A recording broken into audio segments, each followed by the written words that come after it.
बुधवार शाम जमशेदपुर के मानगो थाना क्षेत्र में डिमना रोड स्थित मुंशी मोहल्ला के पास राहुल बच्चा नाम के युवक को गोली मारी गई और फिर पत्थरों से भी हमला किया गया। इलाज के दौरान टाटा मेन हॉस्पिटल TMH में उसकी मौत हो गई। पुलिस के मुताबिक यह हत्या प्रेम त्रिकोण विवाद से जुड़ी है। राहुल और शंकोसाई रोड नंबर 5 के रहने वाले साहब सिंह सब्बे दोनों मानगो की टीचर्स कॉलोनी की एक ही महिला से जुड़े थे और इस बात को लेकर दोनों के बीच लंबे समय से खींचतान चल रही थी। मृतक राहुल बच्चा के एक साथी के अनुसार साहब सिंह पहले भी राहुल को उस महिला से दूर रहने की चेतावनी दे चुका था। इसी रंजिश में वह अपने साथियों के साथ आया और राहुल को गोली मार दी, जिसके बाद उसके साथियों ने डंडे और पत्थरों से भी राहुल पर हमला किया था। घटना घटी है। हुआ यही रवैया कि राहुल वहाँ पे बाइक में अपना बैठा हुआ था। हम बगल से पार हो रहे थे, देख के रुके। अचानक पीछे सब्बे सिंह आया।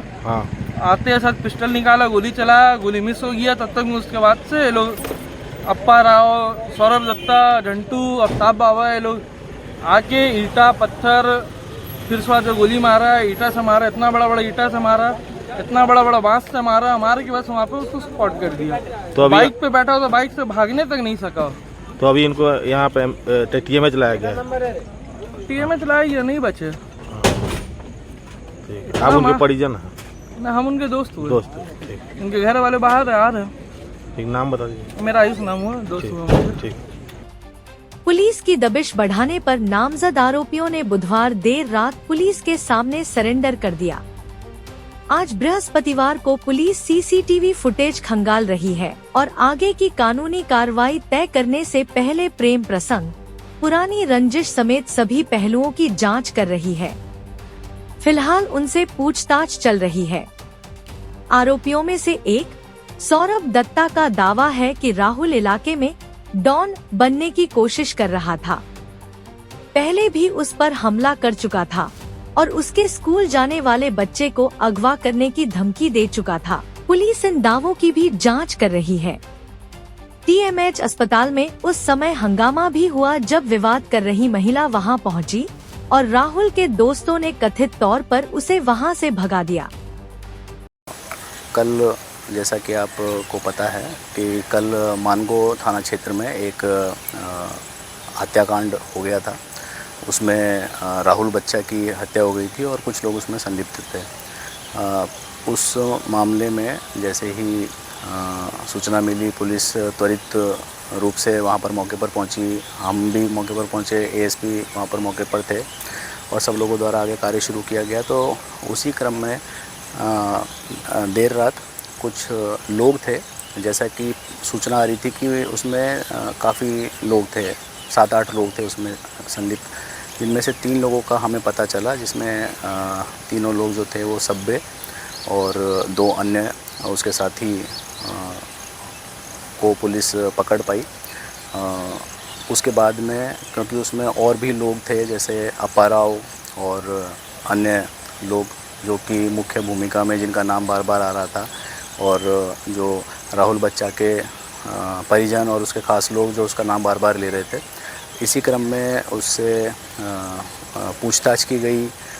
जो कोई हथियार यदि इस्तेमाल हुआ था तो उसके बारे में पता किया गया और इसी क्रम में उसको जब लाया गया थाना से यहाँ पर लाया गया, इस जगह के बारे में उसने बताया कि यहाँ पर उसने हथियार रखा हुआ है।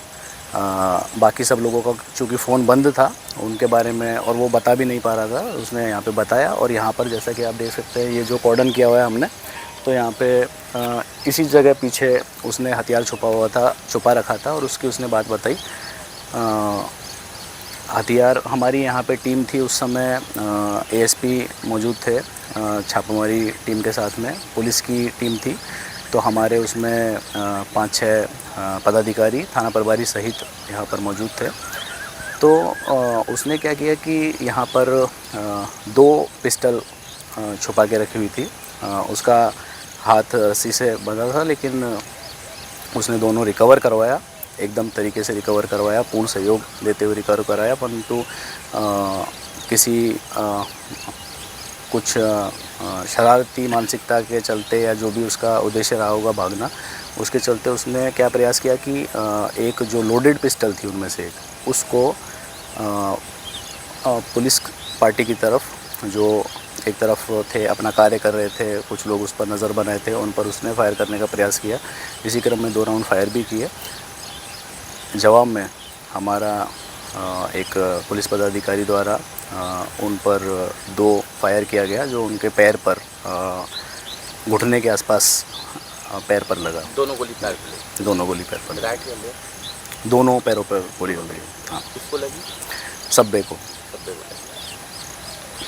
किसके द्वारा फायरिंग किया गया था? कौन? फायरिंग किया गया संजय, सब इंस्पेक्टर संजय के द्वारा, जो मानगो थाना के आत्मरक्षा में। बिल्कुल।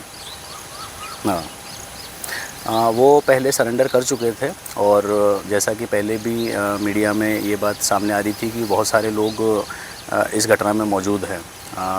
टाटा मेन हॉस्पिटल में उसको जब रेफ़र किया गया तो उसके कई परिजन और मित्र ये कहते हुए सुने जा सकते हैं। वहाँ पर मौजूद हमारे पुलिस पदाधिकारियों द्वारा भी उनका बयान और उनसे जानकारी जुटाई गई, जिसमें आया कि 10, 12, 15 लोग थे वो, तो उससे भी अधिक 20 लोग बता रहे थे। तो इसी क्रम में ये बात एकदम क्लियर थी कि सिर्फ 3 लोग नहीं हैं, और भी लोग हैं। और इसी क्रम में आगे तफ्तीश के लिए जब उनको लाया गया, इसी समय ये उनका एक तरह से आप षड्यंत्र बोलिए या सोचा समझा प्लान बोलिए, जिसको उन्होंने करने का कोशिश किया, और सौभाग्य से पुलिस पार्टी को किसी प्रकार की कोई क्षति नहीं हुई, और उसका ये परिणाम हुआ, और अभी उसको फिर MGM अस्पताल में रेफ़र कर दिया गया। क्या वो इतने ज़्यादा आपराधिक प्रवृत्ति के थे कि अगर आत्मरक्षा में पुलिस कार्रवाई नहीं करती तो वह लोग पुलिस पर ही घातक हमला कर सकते थे? देखिए, जिस प्रकार से 2 लोग इसमें से बहुत सारे लोग हैं, और भी लोग हैं जो आपराधिक प्रवृत्ति के हैं, जिन पे बहुत सारे मामले हैं। सब्बे का भी पूर्व में आपराधिक इतिहास रहा है। उसका जब उसने पुलिस के सामने सरेंडर किया तो भी जिस प्रकार से उसने बताया कि हाँ मैंने उसको मार दिया, उसको जिस प्रकार से उसका बयान है, उसके आप शैली देखेंगे तो आप समझ पाएंगे कि किस प्रकार का एक आम आदमी होता है। वो किसी प्रकार का किसी को छोटा सा चोट पहुंचा देता है, धक्का भी देता है, तो वो संवेदनशीलता महसूस करता है, लेकिन उसमें संवेदनशीलता नहीं थी। और भी लोग हैं, अप्पा राव है, वो भी इसी प्रकार का व्यक्ति है, और भी उनके लोग हैं, उनमें भी आपराधिक इतिहास उनका रहा है, आपराधिक उनकी आदतन अपराधी रहे हैं।